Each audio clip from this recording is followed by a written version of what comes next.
Futuristic Socius. Hello, today we will be discussing how self identity is influenced by social institutions. Self identity refers to how individuals perceive themselves based on their roles, social interactions, and personal experiences. Self identity exists in two contexts. First, social institutions and roles, which defines an individual's identity by their roles, while social structure and power considers identity as an assigned aspect of an individual. Society has social institutions that have unique sets of norms and values, in turn having behavioral expectation and roles for its members. If members of a society collectively comply to meet their social societal roles and expectations, they achieve social order.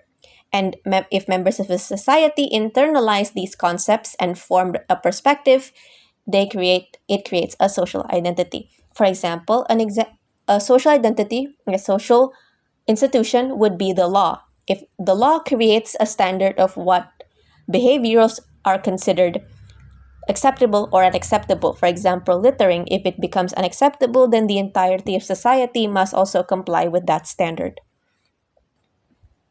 Okay. Moving on to the external factors of identity. Wait, let me move this a little bit. Okay. So, what other external factors shape our personal identity? First is our families.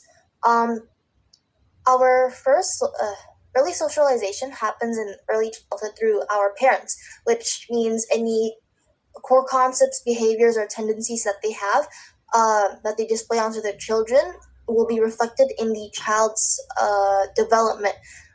Key concepts like respect, politeness, cleanliness, and others were enforced by our parents and have helped us navigate through different social situations. The second example would be peer groups. In peer groups, we share common norms and values that are made through consistent interaction. We adopt those into our own perspectives, which has which has an effect on our self-image, self-identity, and self-esteem. The sense of belonging that they provide allows us to experience new roles and statuses outside of our own family dynamics.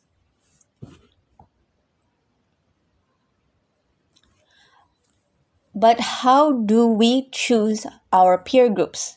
First, peer groups is defined by a group of people of approximately the same age, status, and interests.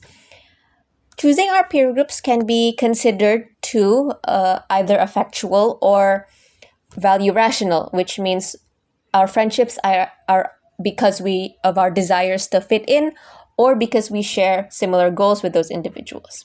Affectual action means that our relationship with these individuals are driven by emotion and the need for belonging and acceptance.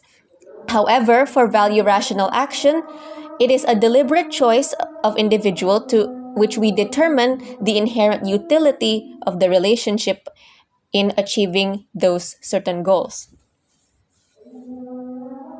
Moving on to the last part, um, how shared values create harmony and stability. Social institutions like family, school, religion, and the government are progressively introduced into individuals through the course of their lives. There are common values between these institutions which dictate the desirable and undesirable traits on individuals. For example, respect is an apparent theme taught by different social institutions. In the family, parents introduce and practice respect, and schools expect children to respect one another and teachers. Through consistent exposure, members of a society will naturally seek out in themselves, um, respect in themselves and others, as it is considered to be a desirable characteristic in a person. To be an effective member in society, one must practice self-respect and value that trait. Therefore, if anyone shares the same outlook on respect, social order is achieved. So we think this explains how social institutions and orders form our identity. We can use this knowledge to become more aware of our society and realize inherent social construction and define our own position in it. That Thank concludes you for our watching. video. Thank you for watching. Bye bye.